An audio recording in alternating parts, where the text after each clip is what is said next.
বিবাহ তালাক হওয়ার পর সেই বউ নেওয়ার বিধান কি? তালাকের পর স্ত্রীকে যদি কেউ ফেরত নিতে চান তাহলে সেক্ষেত্রে তালাকটা যদি ফেরত নেয়ার মতো তালাক দেয় তাহলে ফেরত নেওয়া যাবে। আমি একটা কথা প্রায় বলি, বিবাহ বিচ্ছেদের পর তালাকের পর 15 বছর 20 বছর পরেও যদি আবার স্বামী স্ত্রী একসাথে থাকতে চান সুযোগ আছে, যদি তালাক দেওয়ার সময় সেভাবে তালাক দেন। আমাদের দেশে সাধারণত তালাক দেওয়ার ক্ষেত্রে আমরা এক তালাক দুই তালাক না, পারলে শত শত হাজার হাজার তালাক দেই।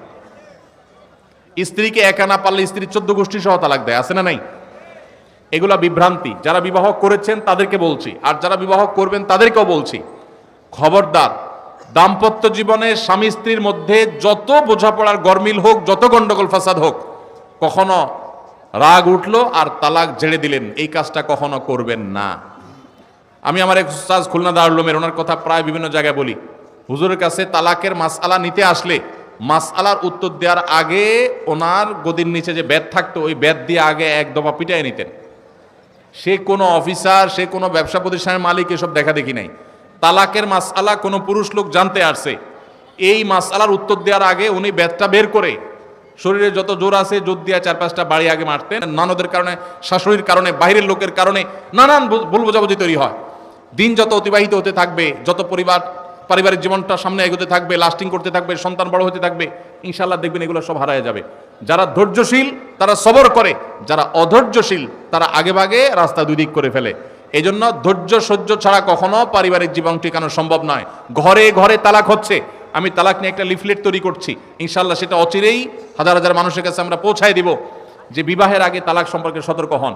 বেশিরভাগ মানুষ তালাক দিয়ে এসে এরপরে চোখের পানি ফেলে, এসে বলে হুজুর দিয়ে ফেলেছি এখন কি করব।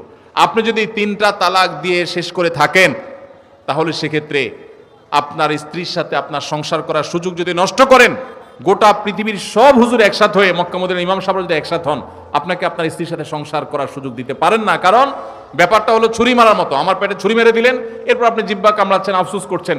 আফসোস আপনি করতে পারেন, আমি আর জীবিত হয়ে যাব না। দাম্পত্য সম্পর্কটা এরকম। এই জন্য খবরদার, রাগের মাথায় যদি ডিসিশন নেন যে তার সাথে আমি সংসার করব না, তখন স্ত্রীকে কিছু বলবেন না। আমি যদি এজন্য বলি, রাগ উঠেছে, পারলে একটা ধাক্কা দিলেন, একটা বকা দিলেন, একটা ভালো কথা বলে বকা দিলেন, গালিগালাজ না, পারলে একটা চিমটি দিলেন। যদি আপনি অন্যায় করে থাকেন তাহলে আপনার বিচার করা যাবে। কিন্তু যদি তালাক দিয়া বসেন, সালাসুন জিদ্দুহুন্না জিদ্দুন ওয়া হাজলুহুন্না জিদ্দুন, নবীজি সাল্লাল্লাহু আলাইহি সাল্লাম বলেছেন 3টা কাজ ইচ্ছাকৃত করলে যা হবে, দুষ্টমি করে করলেও তা হবে। আমাদের দেশে বিভিন্ন জায়গায়, এক সময় ছিল, এখন আছে কিনা জানি না, অনেক এলাকা প্রশাসনের অনেক ভাইয়েরা তারা বড় বড় সাইনবোর্ড লাগিয়ে রাখছে, রাগের মাথায় তালাক দিলে তালাক হয় না। দেখছেন আপনারা এই সাইনবোর্ড? কেউ?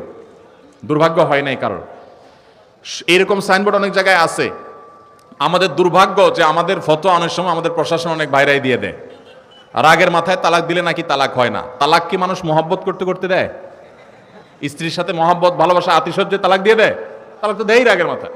তবে শরীয়ত বলে রাগের মাথায় আপনি ব্যালেন্স হারিয়ে তালাক দিয়ে পরে আফসোস যেন করতে না হয়, এই জন্য আপনাকে সবর করতে হবে। তালাক দেওয়ার ডিসিশন নিয়েছেন, স্ত্রীর একটা মাসিক পার হওয়ার পর্যন্ত অপেক্ষা করতে হবে। আসলোর মুখ দিয়ে তালাক বলে দিলেন, জি না, তালাক দেওয়ার নিয়ম শুনেন, যেভাবে তালাক দিলে আবারও ফেরত নিতে পারবেন কখনো চাইলে, সেটা সুযোগ কখন হবে।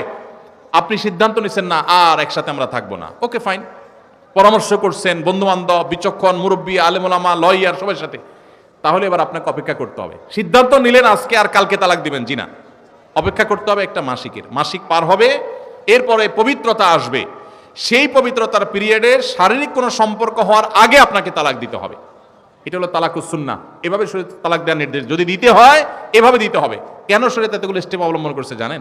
কারণ শরীয়ত এনশিওর করতে চায় আপনার তালাকটা খুব বিচক্ষণতার সাথে, বুদ্ধিদীপ্তভাবে, সুচিন্তিতভাবে হয়েছে, ঠান্ডা মাথায় হয়েছে, বুঝে শুনে হয়েছে। আপনি এটা অ্যাবনর্মাল হয়ে মেজাজ হারিয়ে আপনি মাথা গরম করে দিয়ে ফেলেননি। এটা নিশ্চিত করবার জন্য এতগুলো সময়, এতগুলো স্টেপ নিয়েছে যে একটা মাসিকের পিরিয়ড পার হওয়ার পরও স্বামী স্ত্রী একে অন্যের প্রতি যথেষ্ট আকৃষ্ট হওয়ার কারণ থাকা সত্ত্বেও সেই শারীরিক সম্পর্ক করার আগে আপনি তালাক দিচ্ছেন, মানে হলো যথেষ্ট যৌক্তিকতা আছে এবং আপনি খুব কনভিন্স হয়ে বুঝে শুনে তালাক দিচ্ছেন। এটা এনশিওর করার জন্য শরীয়ত এতগুলো বাঁধ দিয়েছে। এই বাঁধ পার হওয়ার পর আপনাকে তালাক দিতে হবে। আমাদের দেশে হাজারের ভিতরে 999 জন মানুষ তালাক দেওয়ার সময় মুখ দিয়ে আসলো আর পট করে তালাক দিয়ে দিল। এটা সুন্নাহ তালাক নয়। এই তালাকটা, এইভাবে তালাক দেওয়া, এটা একটা গুনাহের কাজ। এভাবে তালাক দিবেন না, তালাক দেওয়া যাবে না। এই জন্য যুবক ভাইরা যারা বিবাহ করবেন ভবিষ্যতে, আপনারা জেনে রাখেন ঘরে ঘরে তালাক হচ্ছে। ঢাকায় যতগুলো বিবাহ রেকর্ড হয় আনুপাতিক হারে প্রায় পাল্লা দিয়ে ততগুলো বিবাহ বিচ্ছেদ হয়। ভয়ঙ্কর ভাবে তালাক বেড়ে চলেছে। কয়েক জায়গায় মাহফিলে গিয়েছি, এলাকার চেয়ারম্যান সাহেবরা বলছে, ভাই আমি চেয়ারম্যান হওয়ার পরে যে বিচার আচার আমার কাছে আসছে বিসমিল্লাহি করছি তালাকের বিচার দিয়া। একজন বলছেন যে কয়েকদিনের ভিতরে 20-25টা তালাকের বিচার আসছে, আর যেগুলো আমার কাছে আসে সেগুলো তো আমাদের হিসাবের বাইরে। এই জন্য আপনাদের প্রতি উদাত্ত আহ্বান রাখতে চাই, আমাদের সংসারগুলো সব খান খান হয়ে যাচ্ছে, সবাই সংযমী হতে হবে, ধৈর্যশীল হতে হবে। as-sabru জাযাউহু আল জান্নাহ, সবরের বিনিময়ে আল্লাহ তাআলা জান্নাত দান করবেন। সবাই সবর করবেন তো ইনশাআল্লাহ। দাম্পত্য জীবনে আর যা হোক খবরদার কখনো মাথা গরম করে তালাক দিবেন। আমি যেভাবে বলেছি সুন্নাহসম্মত তালাক, এভাবে যদি পিরিয়ড যাওয়ার পরে, সুস্থ হওয়ার পর, শারীরিক সম্পর্কের আগে একটা তালাক দিবেন, এটা হলো সুন্নত। তালাক কয়টা হবে? একটা। একটার বেশি তালাক দিবেন সেটা জায়েজ হলো না, জায়েজ হবে একটা তালাক। একটা তালাক দিলেন, বাস রেখে দিলেন। 2 মাস 3 মাস পার হয়ে গেল, অটোমেটিক সম্পর্ক ছিন্ন হয়ে গেলে দুজন দুদিকে যেতে পারেন, আলাদা বিয়ে হতে পারে। আবার বহুকাল পরে চাইলে নিজেরা শুধু বিবাহ পড়িয়ে আগদ করে আবার একত্র হয়ে যেতে পারবেন। আর যদি আপনি একটা দিয়েছেন, আবার আরেকটা দিয়েছেন, 6 মাস পর আরেকটা দিয়েছেন, দিয়ে 3টা শেষ করে ফেলছেন, তাহলে আর কখনো বিবাহ যদি মক্কার ইমাম সাহেব এসব পড়ায় তারপর আর একসাথে থাকতে পারবেন না। আল্লাহ তাআলা আমাদেরকে এই বিবাহ বন্ধন এবং তালাকের ক্ষেত্রে শরিয়াকে মেনে চলার তৌফিক দান করুন। একজন স্ত্রী তার স্বামীকে তালাক প্রদান করেছেন, কিন্তু স্বামী তার স্ত্রীকে তালাক প্রদান করেননি। এখন স্ত্রী আবার তার স্বামীর নিকট ফিরে আসতে চান, কিন্তু তালাকের 1 বছর পূর্ণ হয়েছে। এখন করণীয় কি? প্রথম কথা হলো, তালাকের কোনো উত্তর এইভাবে আমরা কোনো সংক্ষিপ্ত প্রশ্নোত্তরের সেশনে বা কোনো মিডিয়াতে, টেলিভিশনে আমরা দেই না। কারণ তালাকের প্রশ্নের উত্তর নিতে হলে ডিটেইল সব লিখে তারপরে তার উত্তর নিতে হয়। এখানে একটু হেরফের হয়ে গেলে বেশকম হয়ে যায়। এই আব্দুল্লাহ জাহির রহমানুল্লাহর প্রতিষ্ঠিত আসুন্নাহ ট্রাস্টের এখানে আলহামদুলিল্লাহ দাওয়া বিভাগ রয়েছে, গবেষণা বিভাগ রয়েছে, এখানে ওলামা একরাম, মুফতি সাহেবরা আছেন, বড় বড় দেশ সেরা ওলামা একরাম আছেন। সে সমস্ত ওলামা একরামের কাছে আপনাদের যাদের তালাকের প্রশ্ন আছে বিস্তারিত লিখে প্রশ্ন জমা দিবেন, তারপর উত্তর নেবেন। আমি এই প্রশ্নের উত্তরটা স্কিপ করলাম, এটা ফতোয়া বিভাগে উপস্থিত হয়ে তারপর উত্তর দিবেন। কারণ এক পক্ষের কথা শুনে বা আংশিক কথা শুনে তালাকের উত্তর দেওয়া যায় না। এখানে একটা সম্পর্ক থাকা না থাকার ব্যাপার, ডিটেল শুনতে হবে। সবচেয়ে ভালো হয় লিখিতভাবে প্রশ্ন করবেন, তার উত্তর ফতোয়া বিভাগ থেকে নেবেন, ডিটেল লিখবেন। এরকম সংক্ষেপে 2 লাইন 3 লাইন না।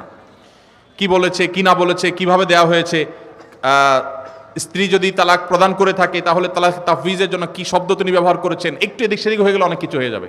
এজন্য এটা ডিটেল জানতে হবে।